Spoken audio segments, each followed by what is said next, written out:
Hello student, periodicity के बारे में हम डिस्कस कर रहे थे। उसके 2 पॉइंट हम डिस्कस कर चुके हैं। लास्ट के वीडियो में हमने वैलेंसी और वैलेंसी इलेक्ट्रॉन के बारे में डिस्कस किया था।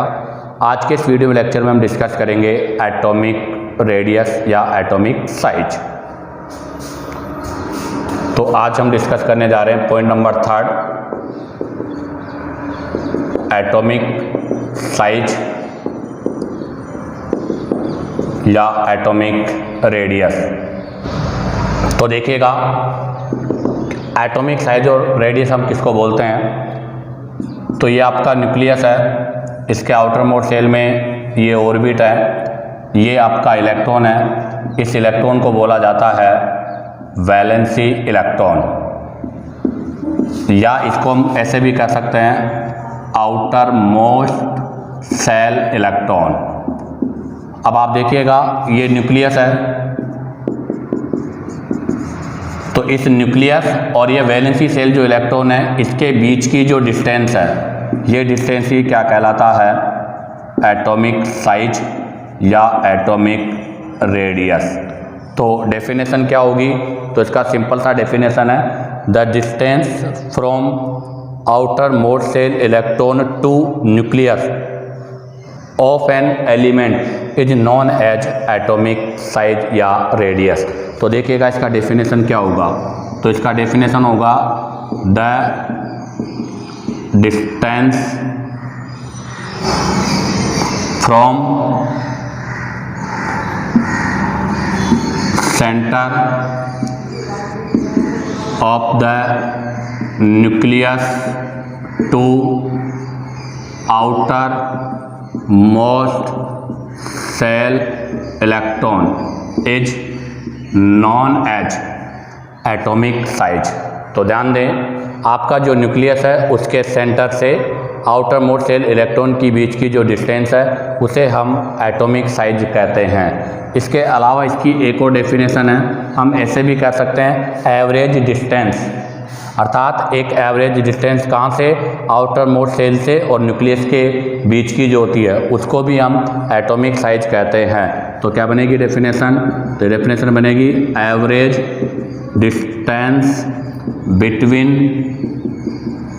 Nucleus and outer most shell electron, जिसको हम वैलेंसी इलेक्ट्रॉन भी कहते हैं। तो ध्यान दें, हम इसको ऐसे भी कह सकते हैं कि average distance between nucleus and outer most shell electron. अब हम बात करते हैं यहाँ से एक क्वेश्चन कि किसी भी एटम की जो एटॉमिक रेडियस या जो साइज है उसका मेजरमेंट बहुत डिफ़िकल्ट होता है, ऐसा क्यों। अर्थात हम सिंपल भाषा में कहें तो किसी भी एटम की हम एटॉमिक साइज और रेडियस का डिटर्मिनेशन नहीं कर सकते। तो उसका रीज़न क्या है, तो उसका रीज़न यह है कि आपको पता है कि एक तो एटम का आइसोलेशन पॉसिबल नहीं है, दूसरी बात एटम फ्री स्टेट में एग्जिस्ट नहीं करता, अर्थात सिंगल एटम कभी भी एग्जिस्ट नहीं करेगा। उसका रीज़न है क्योंकि एटम की वेव नेचर होती है, और एटम की वेव नेचर होने की वजह से इसकी कोई वेल डिफाइंड बाउंड्री भी नहीं होती, अर्थात एटम के अंदर हमेशा बाउंड्री जो है इस तरह से वेव की फॉर्म में होती है, और बाउंड्री वेव की फॉर्म में होने के कारण हम यहाँ पर इसकी क्या है, रेडियस या इसका जो साइज है उसको डिटरमाइन नहीं कर सकते। तो इसके लिए देखिएगा एक क्वेश्चन है, वो क्वेश्चन क्या है, क्वेश्चन है कि atomic size difficult to major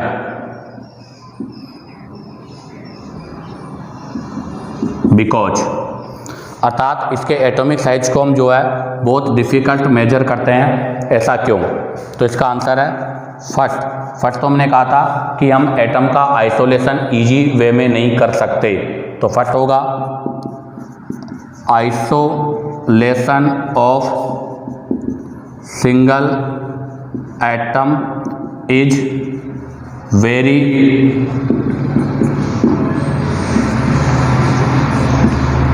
difficult. Second point की अगर बात करें तो एटम की कोई वेल डिफाइंड बाउंड्री नहीं होती, तो no well defined boundary for the atom, अर्थात एटम में कोई भी वेल डिफाइंड बाउंड्री नहीं होती। और थर्ड यह है कि एटम जो है वो सिंगल फॉर्म में एग्जिस्ट नहीं करता और उसकी वेव नेचर भी होती है। तो third, atom does not exist in free state due to wave nature. तो ध्यान दें, एटम वेव नेचर के कारण फ्री फॉर्म में एग्जिस्ट भी नहीं करता। तो अगर एग्जाम में क्वेश्चन आ जाए तो इसका आंसर हमें इस वे में लिखना होगा। तो ध्यान दें, एक बार दोबारा बता दूं कि किसी भी एटम की एटॉमिक साइज का जो मेजरमेंट है वो बहुत डिफिकल्ट होता है। उसका रीज़न क्या है? तो उसका रीज़न ये है कि एक तो सिंगल एटम का आइसोलेशन पॉसिबल नहीं है, अर्थात हम एटम को सिंगल फॉर्म में नहीं रख सकते। दूसरा, उसके अंदर वेल डिफाइंड बाउंड्री नहीं होती। तीसरा, वो कभी भी फ्री स्टेट में एग्जिस्ट भी नहीं करता। अब आप इसका यहाँ से शॉर्ट स्क्रीन लीजिएगा। अब हम नेक्स्ट पॉइंट के बारे में डिस्कस करेंगे। तो देखिएगा, अभी हमने लास्ट क्वेश्चन डिस्कस किया था कि एटॉमिक रेडियस को हम डिफ़िकल्ट अर्थात सिंपल वे में मेजर नहीं कर सकते क्योंकि एटम सिंगल फॉर्म में नहीं होता। तो हमें एटॉमिक साइज या एटॉमिक रेडियस को डिटरमाइन करने के लिए हम एक फॉर्म यूज करते हैं या इस फॉर्म में हम इसको डिटरमाइन करेंगे। तो हम बात कर रहे हैं for homo diatomic molecules. तो ध्यान दें, आपका होमो डाई एटॉमिक मोलिक्यूल जो होता है उसमें हम आपकी जो एटॉमिक साइज है उसको कैसे डिटरमाइन करेंगे। तो आप देखिएगा, ये आपके होमो डाई एटॉमिक मोलिक्यूल का स्ट्रक्चर बनाया मैंने, जिसमें आप देखिएगा ये इसका न्यूक्लियस, ये ए और ये आपका होमो एटॉमिक मोलिक्यूल है जिसको हम किस फॉर्म में लिखेंगे? A2 की फॉर्म में। आप देखिएगा, ये इनके बीच की डिस्टेंस है, इसको हम रिप्रेजेंट करेंगे D से। और D क्या है? यहाँ पर D है इंटर न्यूक्लियर डिस्टेंस, अर्थात दो न्यूक्लियस की बीच की डिस्टेंस है, इसलिए इसको हम इंटर न्यूक्लियर डिस्टेंस कहते हैं। और अगर साइज की बात करूं मैं तो इस डिस्टेंस को मेजर करके इसका हाफ कर दिया जाएगा। तो इस डिस्टेंस को मेजर करके जो इसका हाफ किया जाएगा वो क्या होगी? इसकी एटॉमिक रेडियस होगी। अर्थात हम किसी भी मॉलिक्यूल में, अर्थात हम किसी भी एटम की जो रेडियस निकालते हैं वो उसके मॉलिक्यूल फॉर्म में निकालते हैं। तो इसकी डेफिनेशन क्या होगी? तो इसकी डेफिनेशन होगी half the inter nuclear distance between two atom in A homolytic molecule. तो ध्यान दें, आपका कोई होमोलाइटिक मॉलिक्यूल है, उसमें दो एटम के बीच की जो इंटर न्यूक्लियस डिस्टेंस है उसका हाफ क्या कहलाता है? Atomic radius. तो RA इक्वल टू D/2, या इसको हम ऐसे भी लिख सकते हैं RA equal to RA plus RA divide by 2। अब ध्यान दीजिएगा, यहाँ पर D क्या चीज़ है? तो इंटर न्यूक्लियर डिस्टेंस के लिए बात करेंगे तो internuclear distance equal to D, इसको हम यहाँ पर बॉन्ड लेंथ से रिप्रेजेंट करते हैं। अर्थात ये दो न्यूक्लियस की बीच की डिस्टेंस है जिसको हम क्या बोलेंगे? बॉन्ड लेंथ कहते हैं। तो ध्यान दें, इंटर न्यूक्लियर डिस्टेंस D या बॉन्ड लेंथ होती है, ये किस चीज़ पे डिपेंड करती है? ये डिपेंड करती है नेचर ऑफ बॉन्ड, कि यहाँ बनने वाले बॉन्ड का नेचर क्या है। तो ध्यान दें, inter nuclear distance D bond length depend upon, तो बताओ किस चीज़ पर डिपेंड करेगी? ये डिपेंड करेगी आपके नेचर ऑफ बॉन्ड, अर्थात आपने कौन से बॉन्ड के अंदर इस डिस्टेंस को मेजर किया है। तो ये डिपेंड करता है नेचर ऑफ बॉन्ड पर। और दूसरा डिपेंड करता है कि एटम का कॉम्बाइन किस वे से हो रहा है। तो दूसरा आएगा वे ऑफ एटम कंबाइन, अर्थात एक आपका एटम किस प्रकार से कंबाइन हो रहा है। तो ध्यान दें, आपके होमो डाई एटॉमिक मॉलिक्यूल जो होता है उसके अंदर एटॉमिक साइज की जो डेफिनेशन होती है वो क्या होती है, इंटर न्यूक्लियर डिस्टेंस का हाफ। यही क्या कहलाएगी, एटॉमिक साइज या एटॉमिक रेडियस। और मोस्टली जो आपका एटॉमिक साइज है वो इसी वे में आइडेंटिफाई किया जाता है। क्यों?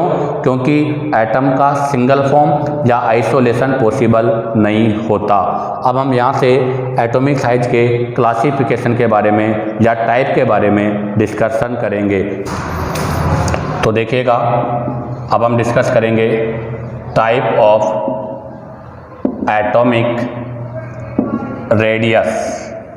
तो ध्यान दें, टाइप ऑफ एटॉमिक रेडियस की हम बात करें तो सबसे फर्स्ट होती है कोविलेंट रेडियस, जिसको हम शॉर्ट में CR बोलते हैं।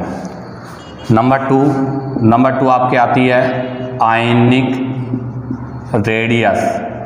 आयनिक रेडियस को हम 2 टाइप से क्लासीफाई करेंगे, एक होता है कैटाइन, एक होता है एनाइन। तो और एक बनेगी आपके एनायनिक रेडियस। तो ये एक हो जाएगी कैटाइनिक और एक हो जाएगी एनायनिक। बात आती है नंबर 3 हम बात करेंगे मेटेलिक रेडियस। और नंबर 4 आता है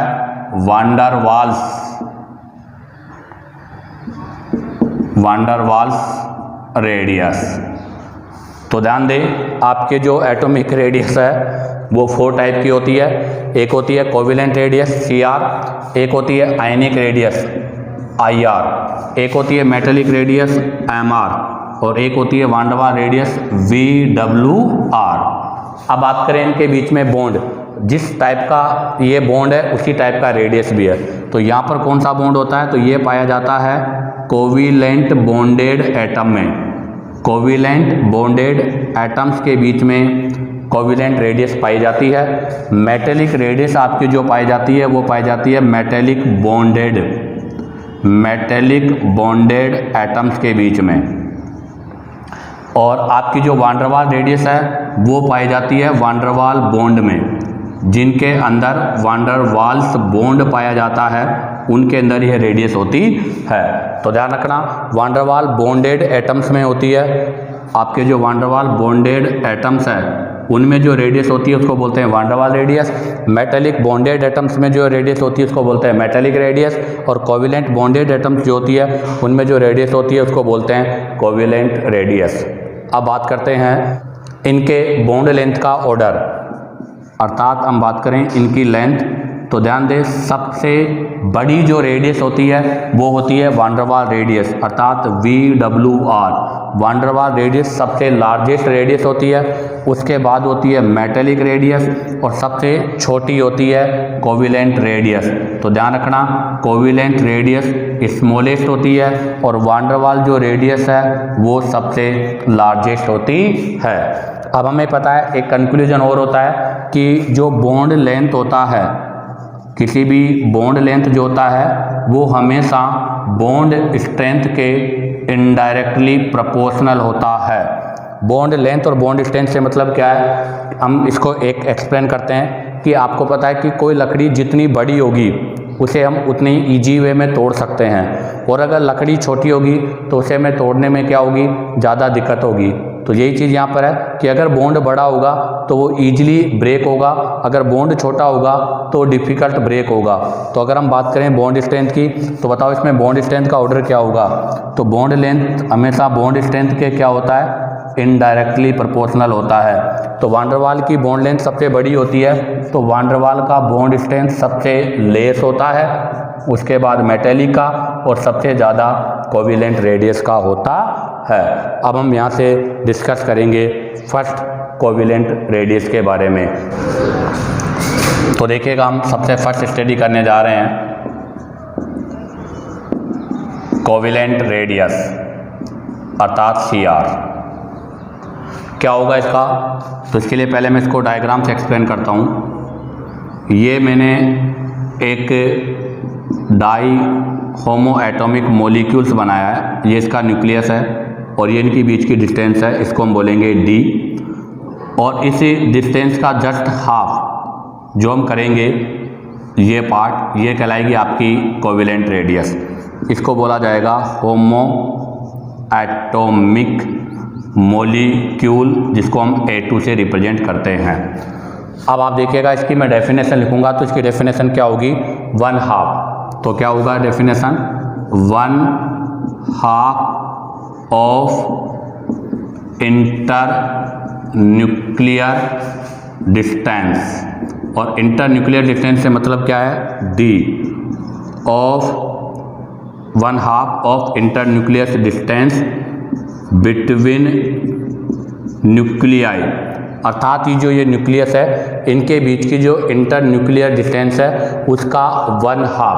अब ये जो न्यूक्लियाई आपने लिया है वो कौन से होने चाहिए, तो न्यूक्लियाई ऑफ 2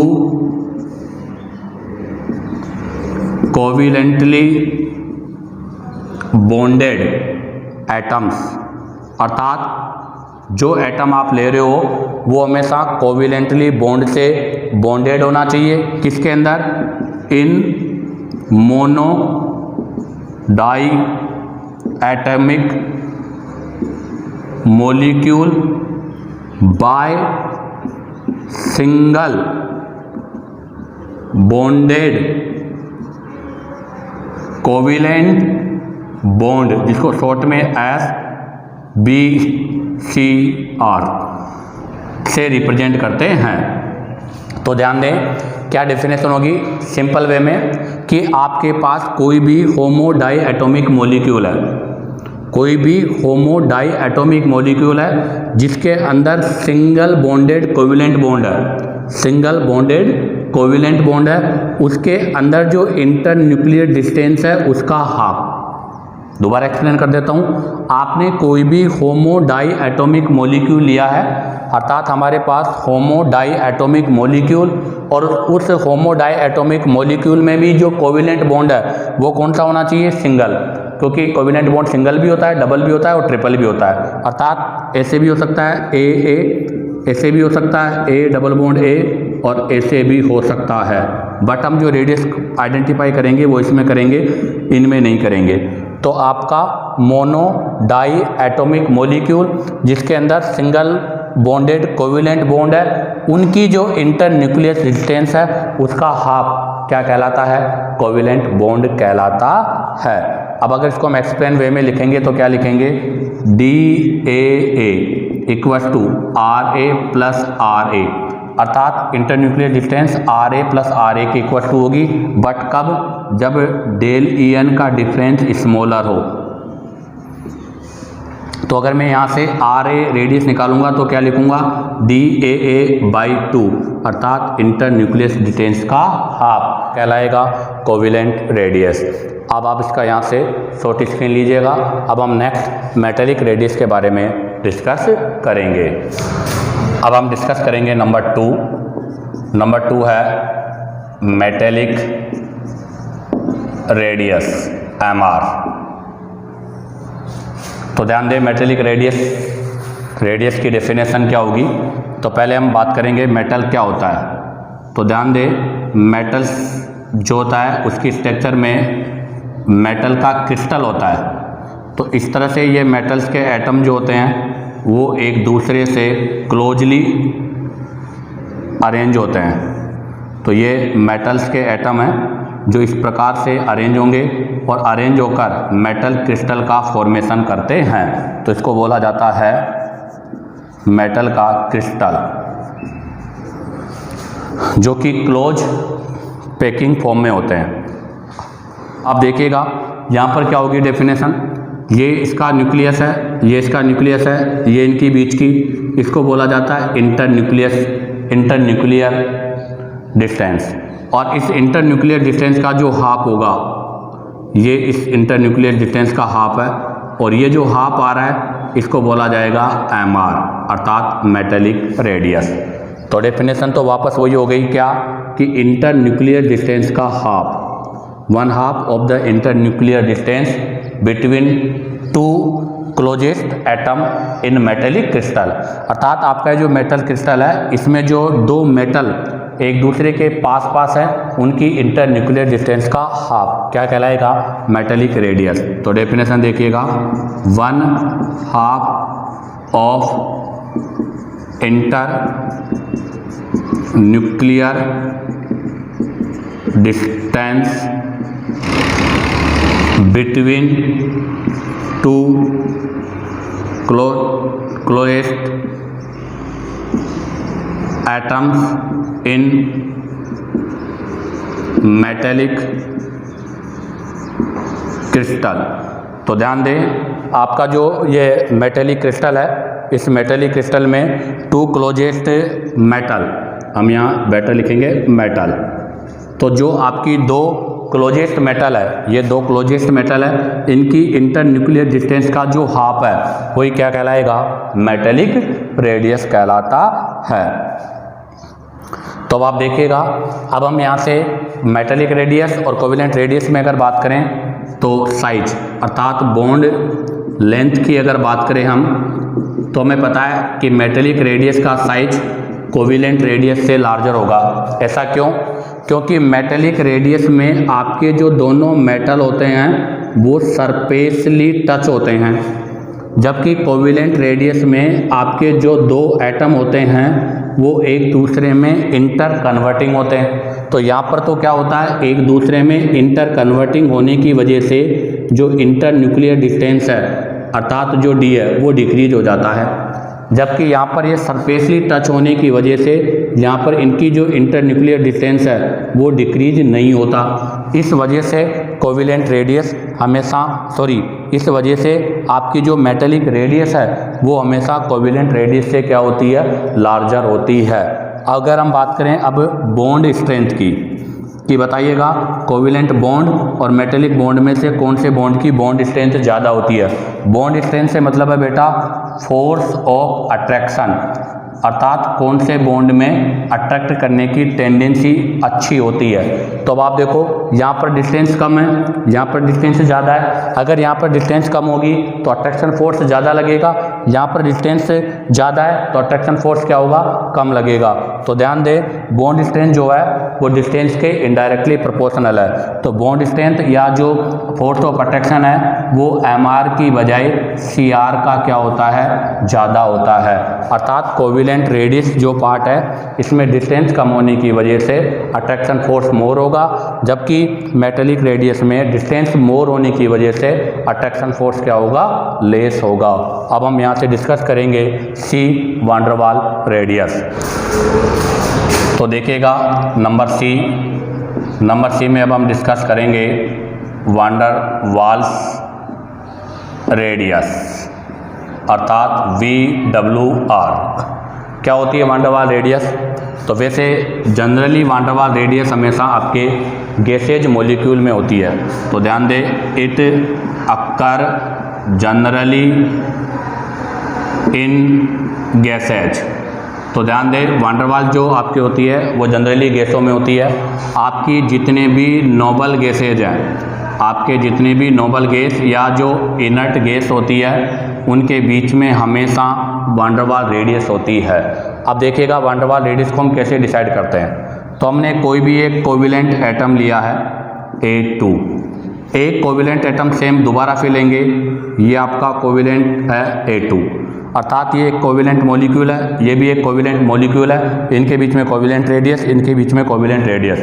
अब आप देखिएगा इस एटम का न्यूक्लियस, इस एटम का न्यूक्लियस, इनके बीच की ये डिस्टेंस ये कहलाती है D, इंटर न्यूक्लियर डिस्टेंस। और ये जो इंटर न्यूक्लियर डिस्टेंस आ रही है, इस इंटर न्यूक्लियर डिस्टेंस का जो हाफ है वो आपका कहलाएगा वान डेर वाल रेडियस। तो डेफिनेशन तो वही हो गई, 1/2 of the inter nuclear distance. अब आप ध्यान दीजिएगा, इसको हम क्या बोले, ये आपके हो गया non bonded diatomic molecule है, अर्थात आपका डाई एटॉमिक मॉलिक्यूल है जो नॉन बॉन्डेड है। तो वान डेर वाल रेडियस हमेशा नॉन बॉन्डेड एटम्स के बीच में होती है, इस वजह से इसको हम सबसे लार्जेस्ट रेडियस में काउंट करते हैं। तो क्या होगी इसकी डेफिनेशन, वो देखिएगा। और एक चीज़ और बता दूं, यहाँ पर जो ये रेडियस है, ये आपकी जो रेडियस आएगी 1/2, internuclear distance of the one half, तो यहाँ पर ये जो रेडियस आएगी ये रेडियस आपकी CR होगी, अर्थात कोविलेंट रेडियस का पार्ट होगा। तो डेफिनेशन हो जाएगी 1/2 of internuclear distance between nuclei of 2 adjacent atoms. ध्यान दें 1/2 of internuclear distance, internuclear distance का 1/2 किन के, 2 एडजेसेंट एटम्स, ये 2 एडजेसेंट एटम्स हैं। एडजेसेंट इसलिए पास पास में है, ये बॉन्डेड नहीं है, जो बिलोंगिंग करते हैं नेबरिंग ग्रुप से। तो nuclei of 2 adjacent atoms belonging to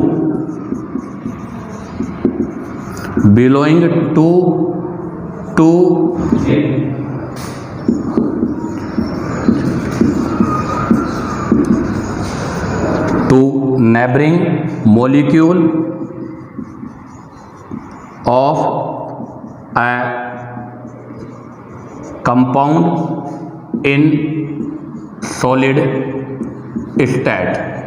तो ध्यान दें, अभी हमने कहा था ये जनरली गैसेज में होती है, बट गैसों को कूल करके सॉलिड में कन्वर्ट किया जाता है, उसके बाद वहाँ पर उनकी हम रेडियस को आइडेंटिफाई करते हैं। तो कोवेलेंट रेडियस की डेफिनेशन सिंपल है, 1/2 of internuclear distance between nuclei of 2 adjacent atom. ये 2 एडजेसेंट एटम है जो किससे बिलोंग करते हैं, 2 नेबरिंग मॉलिक्यूल, 2 पास पास के मॉलिक्यूल जिनके बीच में कोई बॉन्डेड नहीं होता, और किस फॉर्म में होते हैं, ये सॉलिड फॉर्म में होते हैं। अगर हम बात करें यहाँ से एक एग्जाम्पल की, तो क्लोरीन और ये क्लोरीन है, इनके बीच की जो रेडियस है वो वान डेर वाल रेडियस होगी। तो इनके बीच की जो वान डेर वाल रेडियस है उसकी वैल्यू होती है 1.80 एंगस्ट्रॉम, और जबकि इसकी कोवेलेंट जो रेडियस होती है वो होती है 0.99 एंगस्ट्रॉम। इसी के साथ आपका ये वान डेर वाल रेडियस का पोर्शन कंप्लीट होता है। बाकी आयनिक रेडियस के बारे में हम नेक्स्ट वीडियो में डिस्कस करेंगे। तो नंबर 4 आयनिक रेडियस किसको बोलते हैं, आयनिक रेडियस। आयंस में पाई जाने वाली रेडियस क्या कहलाएगी, आयनिक रेडियस। तो क्या होता है, तो देखिएगा, when a neutral atom change, आपका एक न्यूट्रल एटम है वो चेंज होता है, या तो वो चेंज होगा कैटाइन में या वो चेंज होगा एनाइन में। वो कैटाइन में चेंज होगा इलेक्ट्रॉन को लॉस करके, और वो एनाइन में चेंज होगा इलेक्ट्रॉन को गेन करके। तो ध्यान दें, when a neutral atom change to cation by loss of 1 or more than 1 electron. तो ध्यान दें, एक आपका न्यूट्रल एटम एक या एक से ज़्यादा इलेक्ट्रॉन को लॉस करके कैटाइन में चेंज हो जाता है, and 2 anion by gain of 1 or more than 1 electron. तो ध्यान दें, एक कैटाइन इलेक्ट्रॉन को लॉस करके फॉर्मेट होगा और एक एनाइन इलेक्ट्रॉन को गेन करके बनेगा। तो आपके पास कोई भी एक न्यूट्रल एटम है, ये न्यूट्रल एटम इलेक्ट्रॉन का लॉस करेगा तो किस में कन्वर्ट हो जाएगा, कैटायन में, और अगर ये इलेक्ट्रॉन को गेन करेगा तो किस में कन्वर्ट हो जाएगा, एनाइन में। तो इस प्रकार से हम एक कैटायन और एनाइन का फॉर्मेशन करते हैं। और ये जो आपका आयन है, इस आयन की रेडियस क्या कहलाती है, आयनिक रेडियस कहलाती है। तो ध्यान दें, the radius of an ion is called ionic radius. तो ध्यान दें, एक आयन की जो रेडियस होती है उसको हम आयनिक रेडियस कहते हैं। अब हम बात करते हैं आयनिक रेडियस का क्लासिफिकेशन। तो ध्यान दें, टाइप ऑफ आयनिक रेडियस, तो टाइप ऑफ आयनिक रेडियस, तो ध्यान दें आयनिक रेडियस 2 टाइप की होती है, एक होती है कैटायनिक और एक होती है आपकी एनायनिक। तो अब हम यहाँ से कैटायनिक और एनायनिक रेडियस के बारे में डिस्कस करेंगे। तो देखिएगा अब हम कैटायनिक रेडियस और एक साइड पढ़ेंगे anionic radius, cationic radius and anionic radius. Cationic radius क्या होती है? तो ये बनता है लॉस ऑफ इलेक्ट्रॉन और ये बनता है गेन ऑफ इलेक्ट्रॉन। इलेक्ट्रॉन को लॉस करके कैटायन का फॉर्मेशन और इलेक्ट्रॉन को गेन करके एनायन का फॉर्मेशन। इसमें हम एग्जांपल की बात करें तो सोडियम है, सोडियम एक इलेक्ट्रॉन को रिमूव करके Na+E में कन्वर्ट हो जाएगा, ये आपका कैटायन हो गया और इसकी जो रेडियस है वो आपकी कैटायनिक रेडियस होगी। कैसे, इसको हम एक्सप्लेन करते हैं। ये न्यूक्लियस है, ये इनर सेल है जिसमें 2 इलेक्ट्रॉन होंगे, ये इसके सेकेंड ऑर्बिट है, इसमें 8 इलेक्ट्रॉन होंगे,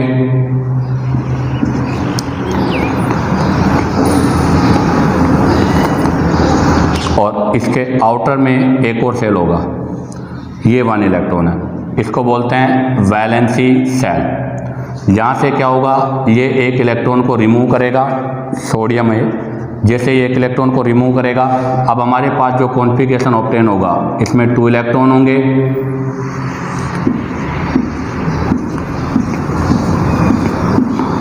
और ये वैलेंसी सेल होगा जिसमें 8 इलेक्ट्रॉन होंगे, और ये किसका फॉर्मेशन हो जाएगा? Na+ का। अर्थात इसके पास थे 2 8 1 और अब इसके पास क्या हो गया? 2 8। अब आप देखिएगा, मैं यहाँ से इसका न्यूक्लियर चार्ज आइडेंटिफाई करना चाहता हूँ। तो न्यूक्लियर चार्ज आइडेंटिफाई करने के लिए Z/E, तो आपको पता है इसका एटॉमिक नंबर कितना है? 11, और इसमें प्रोटॉन भी कितना है? 11। 11 डिवाइड बाई 11 तो इसका इफेक्टिव न्यूक्लियर चार्ज, अर्थात मैं यहाँ से जेड इफेक्ट की बात करूँ तो इसका जेड इफेक्ट कितना होगा? 1। अब आप देखिएगा यहाँ पर भी इसका एटॉमिक नंबर तो 11 ही होगा, बट नंबर ऑफ प्रोटॉन, एक इलेक्ट्रॉन्स कम हो गया, अर्थात यहाँ पर प्रोटॉन्स या इलेक्ट्रॉन्स की क्या होगी? कमी हो गई। तो अब यहाँ इलेक्ट्रॉन कितने रह गए? 10। तो बताओ जेड इफेक्ट कितना हो जाएगा? 1.1। तो यहाँ पर ये हो जाएगा 1.1। सॉरी, ये प्रोटॉन नहीं होगा, ये इलेक्ट्रॉन होगा, Z/E। तो अब आप देखिएगा यहाँ पर कितना हो गया? 1.1। तो यहाँ पर इफेक्टिव न्यूक्लियर चार्ज 1 है, यहाँ पर इफेक्टिव न्यूक्लियर चार्ज 1.1 है, अर्थात इफेक्टिव न्यूक्लियर चार्ज बढ़ गया। अब हमने कहा था इफेक्टिव न्यूक्लियर चार्ज किसको बोलते हैं? अट्रैक्ट करने की टेंडेंसी, अर्थात फोर्स ऑफ अट्रैक्शन। अब अगर फोर्स ऑफ अट्रैक्शन बढ़ेगा तो हमें पता है साइज क्या होगा? डिक्रीज होगा। तो इसका मतलब यहाँ से क्या कंक्लूजन निकला? अगर हम यहाँ पर कंक्लूजन निकालें रेडियस का, तो रेडियस Na और Na+ में से Na की बड़ी होगी, अर्थात ऐसी कंडीशन पर जो पेरेंट्स होता है उसकी रेडियस हमेशा कैटायन से बड़ी होती है, अर्थात पेरेंट की जो रेडियस है वो ग्रेटर होगी किससे? कैटायन की रेडियस से। अब हम बात करेंगे एनायनिक। इसमें हमने एग्जांपल लिया क्लोरीन का। क्लोरीन एक इलेक्ट्रॉन को गेन करके Cl- बनाएगा। अब आप इसका डायग्राम ऑर्बिटल, ये न्यूक्लियस है, यहाँ पर 2 इलेक्ट्रॉन है, इसके यहाँ पर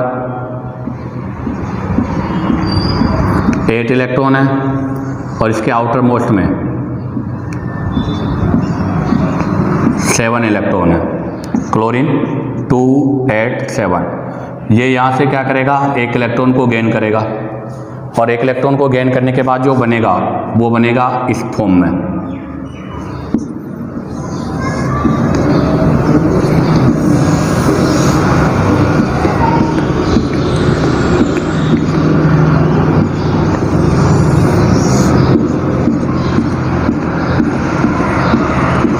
तो यहाँ बन जाएगा Cl- जिसमें 2 8 8 होगा। अब आप देखिएगा यहाँ पर हम इसका Z/E अर्थात जेड इफेक्ट आइडेंटिफाई करते हैं। तो यहाँ जेड इफेक्ट कितना है? 17 डिवाइड बाई 17 इक्वल टू 1।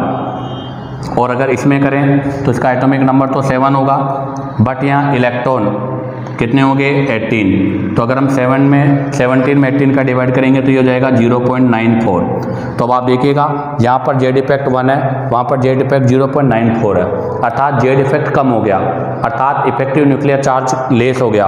अब आप बताओ अगर इफेक्टिव न्यूक्लियर चार्ज लेस होगा तो फोर्स ऑफ अट्रैक्शन क्या होगा, लेस होगा।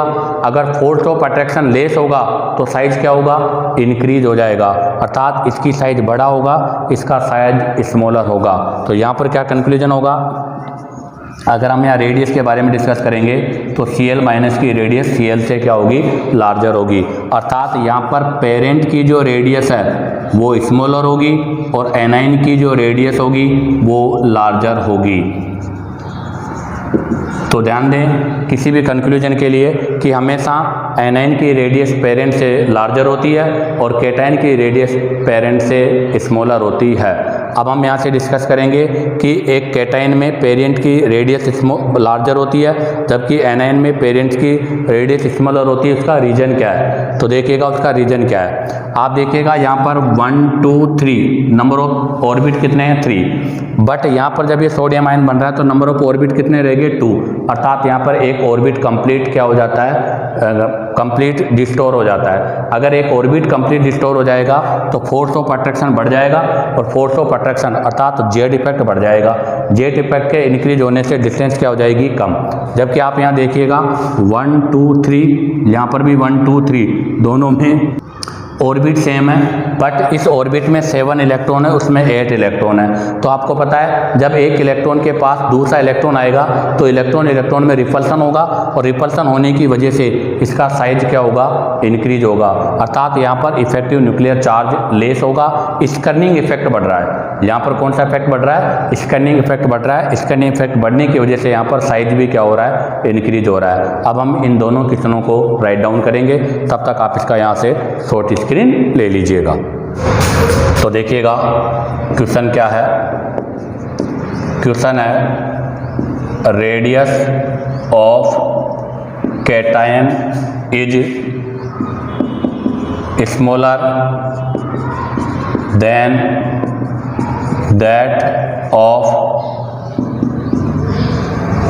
Parent atom. और यहाँ पर क्वेश्चन होगा कि radius of anion is larger than that of parent atom.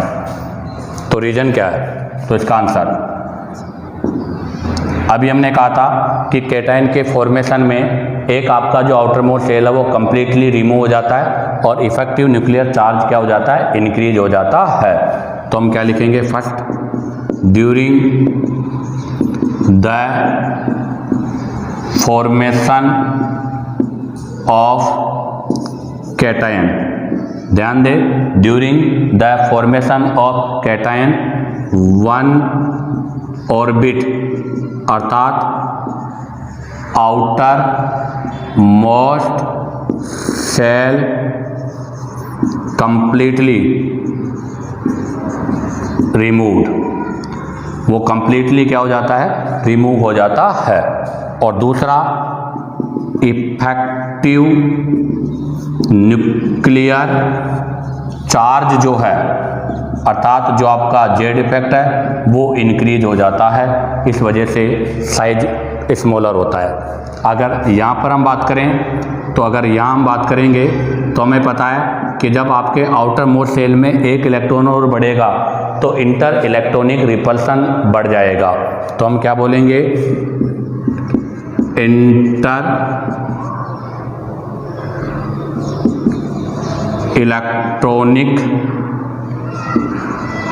Repulsion increase due to increase number of electron in valency shell. Valency shell में इलेक्ट्रॉन बढ़ने की वजह से इंटर इलेक्ट्रॉनिक रिपल्सन बढ़ेगा और इंटर इलेक्ट्रॉनिक रिपल्सन बढ़ने से क्या होता है, साइज बढ़ता है। और दूसरा है यहाँ पर आपका इफेक्टिव न्यूक्लियर जो चार्ज है वो क्या हो रहा है, डिक्रीज हो रहा है।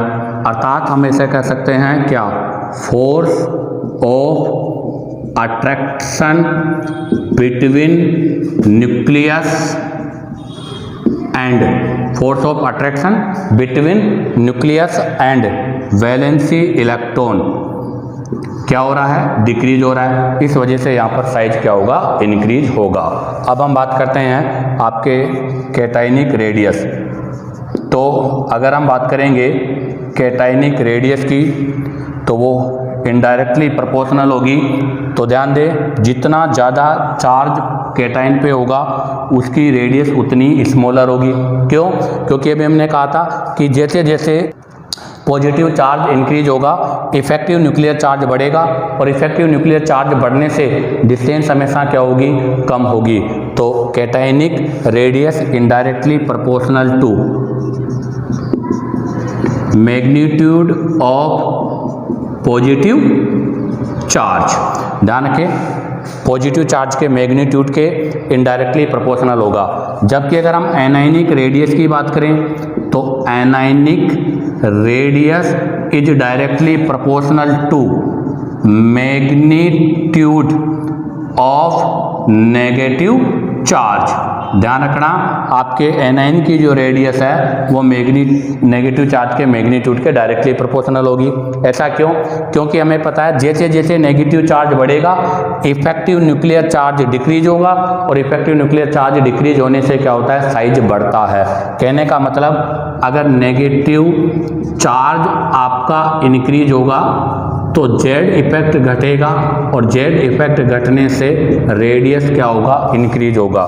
और जैसे जैसे आपका पॉजिटिव चार्ज इंक्रीज होगा आपको पता है जेड इफेक्ट भी क्या होगा, इंक्रीज होगा, और जेड इफेक्ट इंक्रीज होगा तो हमें पता है रेडियस क्या होगा, डिक्रीज होगा। जैसे एग्जांपल की बात करूँ यहाँ पर, तो जैसे मैंने लिया है O2 माइनस O माइनस, मैंने लिया है O2 माइनस O माइनस और O। बताओ इनकी रेडियस का ऑर्डर क्या होगा? तो इनकी रेडियस का ऑर्डर होगा ये, अर्थात इसकी रेडियस सबसे लार्जर, उसके बाद इसकी, और फिर सिंपल ऑक्सीजन की। ऐसे ही आप देखिएगा, इधर एग्जांपल ले रहा हूँ मैं, Mn4 Mn+3 Mn+2 Mn+ और Mn। तो बताओ यहाँ पर चार्ज इंक्रीज हो रहा है तो रेडियस का ऑर्डर ये होगा। तो देखिएगा कंक्लूजन, तो कंक्लूजन होगा A+, A+2, A+3 ऐसे dot dot dot dot AN+N। ये कोई आपका एक एटम है जिसके कैटायंस है। तो अगर इनके साइज के ऑर्डर की मैं बात करूं तो इनके साइज का ऑर्डर ये होगा। ऐसे ही अगर हम बात करें एनाइन में A-, A-2, A-3 ऐसे डॉट डॉट डॉट A-N है। तो यहाँ पर जो साइज का ऑर्डर होगा वो हमेशा ये होगा, अर्थात जैसे जैसे चार्ज इंक्रीज होगा एनाइन का साइज बढ़ेगा, जैसे जैसे कैटाइन का चार्ज इंक्रीज होगा साइज डिक्रीज होगा। दूसरा हम बात करते हैं फॉर एनी एटम, कोई भी एक एटम लिया है मैंने, उसको A+, A- इस फॉर्म में लिखा है। तो बताओ इसके साइज का ऑर्डर क्या होगा? तो यहाँ पर सबसे लार्जर होगा A-, उससे होगा A, और सबसे स्मॉलर होगा ये। तो ध्यान दें, कैटाइन सबसे स्मॉलर होगा और एनाइन सबसे लार्जर होगा। अर्थात हम इसको ऐसे बोलेंगे, सबसे पहले आएगा एनाइन, उसके बाद होगा न्यूट्रल, और सबके लास्ट में होगा कैटाइन। इसी के साथ ये कैटाइनिक और एनाइनिक रेडियस का पोर्शन कंप्लीट होता है। अब हम डिस्कस करेंगे factor affecting of atomic radius, अर्थात एटॉमिक रेडियस को इफेक्ट करने वाले फैक्टर। उसमें सबसे फर्स्ट आता है इफेक्टिव न्यूक्लियर चार्ज। हमें पता है क्या होता है इफेक्टिव न्यूक्लियर चार्ज। न्यूक्लियस और आपका जो वैलेंसी शेल इलेक्ट्रॉन है इनके बीच में लगने वाला अट्रैक्शन फोर्स। अब आप बताओ, अगर अट्रैक्शन फोर्स बढ़ेगा, अर्थात इफेक्टिव न्यूक्लियर चार्ज से मतलब क्या है, यह है फोर्स ऑफ अट्रैक्शन। तो हमें पता है कि जब फोर्स ऑफ अट्रैक्शन बढ़ जाता है तो साइज क्या हो जाएगा, डिक्रीज हो जाएगा। तो कहने का मतलब Z effect indirectly proportional 1 atomic size. आपका जेड इफेक्ट जो होता है वो एटॉमिक साइज के इनडायरेक्टली प्रोपोर्शनल होता है। अब आप इसको एक्सप्लेन करते हैं, तो इसको एक्सप्लेन करता हूँ मैं पीरियड आपका second. Lithium, beryllium, boron, carbon, nitrogen, oxygen, fluorine. तो अब आप देखिएगा, जब हम इस तरफ जाते हैं तो हमने क्या कहा था, लेफ्ट टू राइट जाने पर जेड इफेक्ट बढ़ेगा। अगर जेड इफेक्ट बढ़ेगा तो रेडियस क्या होगा, अर्थात साइज क्या होगा, डिक्रीज। तो इसमें सबसे बड़ा साइज लिथियम का होगा और सबसे स्मॉलर साइज फ्लोरीन का होगा। तो देखिएगा पॉइंट नंबर 2, स्कर्निंग इफेक्ट अर्थात सैल्डिंग इफेक्ट। हमें पता है कि साइज जो होता है वो स्कैनिंग इफेक्ट के डायरेक्टली प्रोपोर्शनल होता है। Point number C, number of N, और एन बोलते हैं प्रिंसिपल क्वांटम नंबर।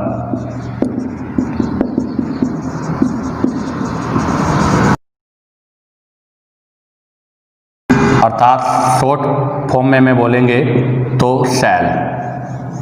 तो हमें पता है कि size is directly proportional to N. जैसे जैसे नंबर ऑफ सेल इंक्रीज होगा, एटॉमिक साइज भी क्या होगा, इंक्रीज होगा।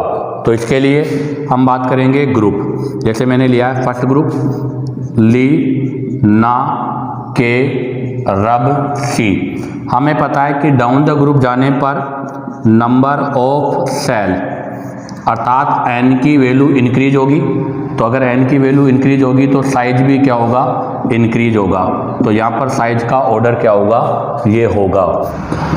इसका रीजन क्या है, तो देखो लिथियम में केवल 1 होगा, आपके सोडियम में 2 होंगे इस तरह से, फिर आपके जो पोटेशियम होगा उसमें ऐसे, फिर रुबिडियम में ऐसे नंबर ऑफ जो ऑर्बिट है वो इंक्रीज होते जाएंगे।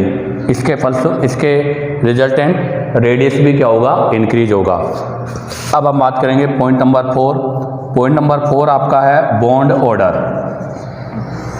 ध्यान दें, आपका जो साइज है, एटॉमिक साइज जो होता है वो हमेशा बॉन्ड ऑर्डर के इनडायरेक्टली प्रोपोर्शनल होता है। अर्थात जैसे जैसे बॉन्ड ऑर्डर इंक्रीज होगा, एटॉमिक साइज भी क्या होगा, डिक्रीज होगा। आप इसका यहाँ से शॉर्ट स्क्रीन लीजिएगा। अब हम बॉन्ड ऑर्डर के एग्जाम्पल्स के बारे में डिस्कस करेंगे। तो देखिएगा, एग्जाम्पल लिया है मैंने, कार्बन कार्बन, इसके बीच में ये सिंगल बॉन्ड है, तो इसका बॉन्ड ऑर्डर कितना होगा, तो इसका बॉन्ड ऑर्डर होगा 1। अब हमने लिया है कार्बन कार्बन के बीच में ये डबल बॉन्ड, 2 बॉन्ड है इसलिए इसको डबल बॉन्ड बोला है, तो इसका बॉन्ड ऑर्डर होगा 2। अब हमने लिया है कार्बन कार्बन के बीच में ट्रिपल बॉन्ड, 3 बॉन्ड है तो इसलिए इसको हम क्या बोलेंगे, ट्रिपल बॉन्ड। तो इसका बॉन्ड ऑर्डर कितना होगा, 3। अब आप देखिएगा, यहाँ पर सिंगल बॉन्ड है, यहाँ डबल बॉन्ड है, यहाँ ट्रिपल बॉन्ड है। तो हम इसको इस वे में समझ सकते हैं कि जैसे मान लो आपके पास कोई चीज़ है, कोई भी आपके पास ये एक लकड़ी है और यहाँ पर ये 2 एटम है, तो हम इस एक सिंगल लकड़ी को इजी तोड़ सकते हैं। अब मैंने यहाँ 2 लकड़ियाँ लगा दी, अब इसको तोड़ने में क्या आएगी, ज़्यादा दिक्कत आएगी। और अगर मैं अब 3 लकड़ी रख दूंगा तो इसको तोड़ने में और भी ज़्यादा दिक्कत होगी। अर्थात जैसे जैसे बॉन्ड ऑर्डर बढ़ेगा, बॉन्ड स्ट्रेंथ बढ़ेगी, और आपको पता है कि बॉन्ड स्ट्रेंथ हमेशा बॉन्ड लेंथ के इनडायरेक्टली प्रोपोर्शनल होती है, जैसा कि अभी हमने जस्ट पहले आपको बताया था। तो इसका मतलब क्या है, तो देखो आप, बॉन्ड लेंथ जो होती है वो हमेशा बॉन्ड स्ट्रेंथ के इनडायरेक्टली प्रोपोर्शनल होती है, और बॉन्ड लेंथ जो होती है वो हमेशा एटॉमिक साइज के डायरेक्टली प्रोपोर्शनल है। और आपका जो बॉन्ड ऑर्डर है, आपका जो बॉन्ड ऑर्डर है वो हमेशा बॉन्ड स्ट्रेंथ के डायरेक्टली प्रोपोर्शनल होता है। अर्थात जितना ज़्यादा बॉन्ड ऑर्डर होगा, कहने का मतलब जितने ज़्यादा बॉन्ड होंगे उस बॉन्ड का बॉन्ड स्ट्रेंथ अर्थात उस बॉन्ड की मजबूती उतनी ज़्यादा होगी। जितना ज़्यादा बॉन्ड मजबूत होगा उसकी बॉन्ड लेंथ उतनी ही कम होगी, और जिसकी बॉन्ड लेंथ जितनी कम होगी उसका एटॉमिक साइज भी क्या होगा, उतना ही कम होगा। तो आप देखिएगा यहाँ पर केवल सिंगल बॉन्ड है, यहाँ 2 बॉन्ड है, यहाँ 3 बॉन्ड है, तो इसका बॉन्ड ऑर्डर ज़्यादा है। अगर इसका बॉन्ड ऑर्डर ज़्यादा होगा तो इसका बॉन्ड स्ट्रेंथ भी क्या होगा, ज़्यादा होगा। अगर इसका बॉन्ड स्ट्रेंथ ज़्यादा होगा तो इसकी बॉन्ड लेंथ कम होगी। तो बताइए यहाँ पर साइज का ऑर्डर क्या होगा, ये इसके साइज का ऑर्डर होगा। अगर हम बात करें तो ये सिंगल बॉन्ड है तो इसकी बॉन्ड लेंथ होती है 1.54 एंगस्ट्रॉम, क्योंकि बॉन्ड लेंथ की इकाई एंगस्ट्रॉम या नैनोमीटर में हम आइडेंटिफाई करते हैं, और इसकी बॉन्ड लेंथ होगी 1.34 एंगस्ट्रॉम और इसकी बॉन्ड लेंथ होती है 1.20 एंगस्ट्रॉम। इसी से रिलेटेड सेकेंड एग्जाम्पल ये लिया है मैंने, नाइट्रोजन और नाइट्रोजन, फिर हमने लिया ये, और फिर हमने लिया है नाइट्रोजन में ये। अब आप बताइएगा तो इसका बॉन्ड ऑर्डर, तो आप देखिएगा इसका बॉन्ड ऑर्डर है 1, इसका है 2, इसका है 3। अब आप देखो बॉन्ड ऑर्डर बढ़ेगा तो बॉन्ड स्ट्रेंथ बढ़ेगा, अगर बॉन्ड स्ट्रेंथ बढ़ेगा तो एटॉमिक साइज क्या होगा, लेस होगा। तो आप देखिएगा इनका एटॉमिक साइज का ऑर्डर ये होगा। ऐसा ही अगर मैं बात करूं तो जैसे मैंने लिया है C सिंगल बॉन्ड O और C डबल बॉन्ड O, तो देखो इसका बॉन्ड ऑर्डर कितना है 1, इसका बॉन्ड ऑर्डर कितना है 2, तो इसकी बॉन्ड लेंथ लार्जर होगी और इसकी बॉन्ड लेंथ क्या होगी, स्मॉलर होगी। इसी के साथ ये पॉइंट नंबर 4 कंप्लीट होता है। आप इसका शॉर्ट स्क्रीन लीजिएगा। अब हम यहाँ से पेरियोडिसिटी ऑफ एटॉमिक साइज के बारे में डिस्कस करेंगे। तो अब हम डिस्कस करेंगे periodic variation of atomic size या एटॉमिक रेडियस, अर्थात एटॉमिक साइज के अंदर क्या पेरियोडिक वेरिएशंस होते हैं। तो हम सबसे पहला स्टडी करेंगे फर्स्ट इन ए पीरियड। एक पीरियड के अंदर आपके एटॉमिक जो साइज है उसमें क्या चेंज होगा। अब आपको पता है पीरियड है तो पीरियड का मतलब क्या होगा, लेफ्ट टू राइट। तो क्या लिखेंगे, on moving from left to right. आपको पता है लेफ्ट टू राइट जाने पर हमेशा जेड इफेक्ट इंक्रीज होता है। हमने लास्ट वीडियो में कहा था कि इफेक्टिव न्यूक्लियर चार्ज हमेशा पीरियड में इंक्रीज होता है। अब आप बताओ अगर जेड इफेक्ट इंक्रीज होगा तो आपको पता है एटॉमिक साइज क्या होगा, डिक्रीज होगा। क्यों? क्योंकि एटॉमिक साइज जेड इफेक्ट के इनडायरेक्टली प्रोपोर्शनल होता है। तो इसका मतलब ये हुआ कि एक पीरियड में लेफ्ट टू राइट जाने पर एटॉमिक साइज हमेशा डिक्रीज होगा क्योंकि जेड इफेक्ट इंक्रीज होता है। तो क्या कंक्लूजन निकला? तो कंक्लूजन है ग्रुप फर्स्ट एलिमेंट, आपके ग्रुप फर्स्ट का जो एलिमेंट होता है वो लार्जर इन साइज होगा, लार्जर इन साइज होगा। और आपके ग्रुप नंबर जो 17 का एलिमेंट होगा वो स्मॉलर इन साइज होगा। तो ध्यान दें ये सारा काम इन वन पीरियड, एक पीरियड के अंदर है ये, इन वन पीरियड। अगर मैं एक पीरियड के अंदर बात करूं तो एक पीरियड में ग्रुप फर्स्ट के जो एलिमेंट है वो लार्ज इन साइज होंगे और ग्रुप 17 के जो एलिमेंट है वो स्मॉलर इन साइज होंगे। बट यहाँ पर एक एक्सेप्शन है, क्योंकि हमें पता है कि जब हम लेफ्ट टू राइट जा रहे हैं तो आपका रेडियस क्या होना चाहिए, डिक्रीज। तो ग्रुप नंबर 18 अर्थात जो जीरो ग्रुप है उसका रेडियस सबसे स्मॉलर होना चाहिए, बट ग्रुप नंबर 18 का रेडियस सबसे लार्जर होता है। क्यों? क्योंकि ग्रुप नंबर 18 में नोबल गैस है और अभी हमने कहा था कि नोबल गैसों में वान डेर वाल रेडियस पाई जाती है और वान डेर वाल रेडियस सबसे लार्जेस्ट रेडियस होती है, इसलिए यहाँ पर एक एक्सेप्शन है। तो क्या है वो देखिएगा, बट एक्सेप्शनल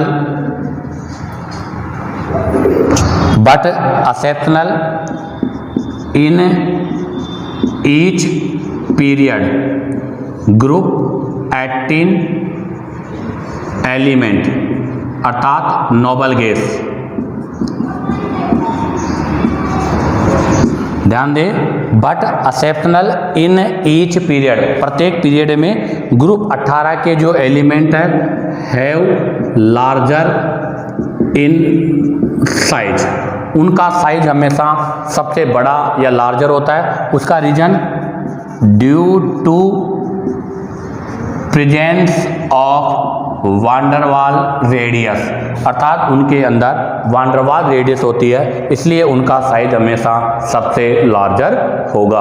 अब हम बात करते हैं एग्जाम्पल्स के अंदर, तो हम सबसे पहले बात करेंगे फर्स्ट पीरियड। आपको पता है फर्स्ट पीरियड में दो एलिमेंट होते हैं, हाइड्रोजन और हीलियम।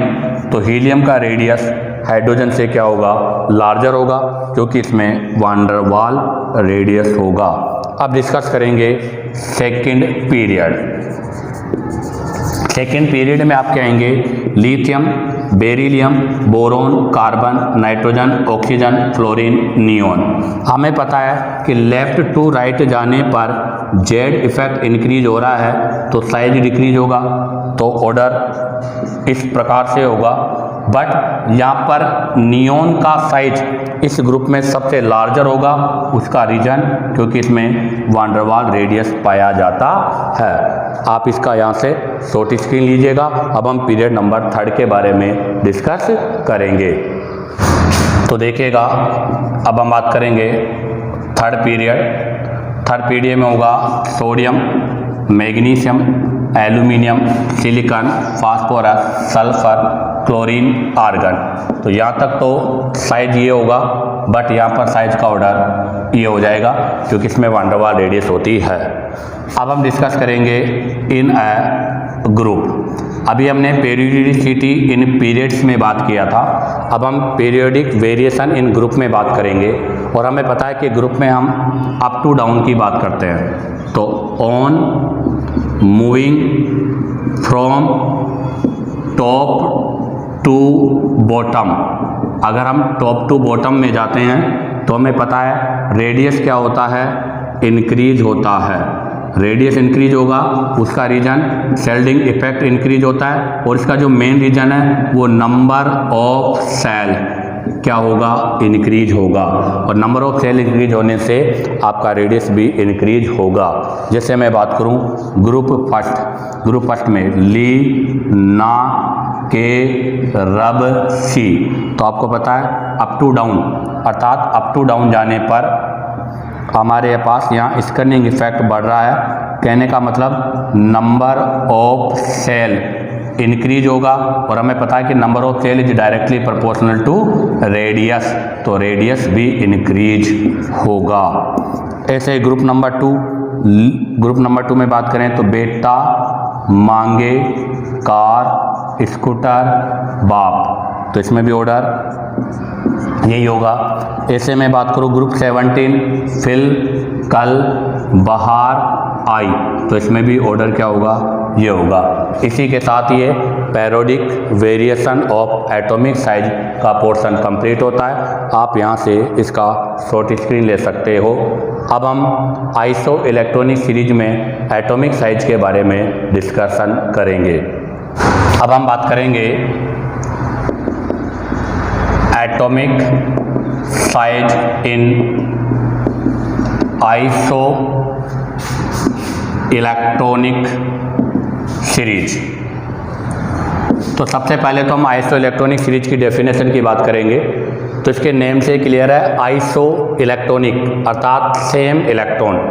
तो ए सीरीज ऑफ एटम्स, आयंस और मॉलिक्यूल्स एटम, आयन और मॉलिक्यूल की एक सीरीज इन विच, जिसके अंदर नंबर ऑफ इलेक्ट्रॉन सेम, जिनके अंदर नंबर ऑफ इलेक्ट्रॉन सेम होते हैं, but effective nuclear charge different होता है, न्यूक्लियर चार्ज डिफरेंट।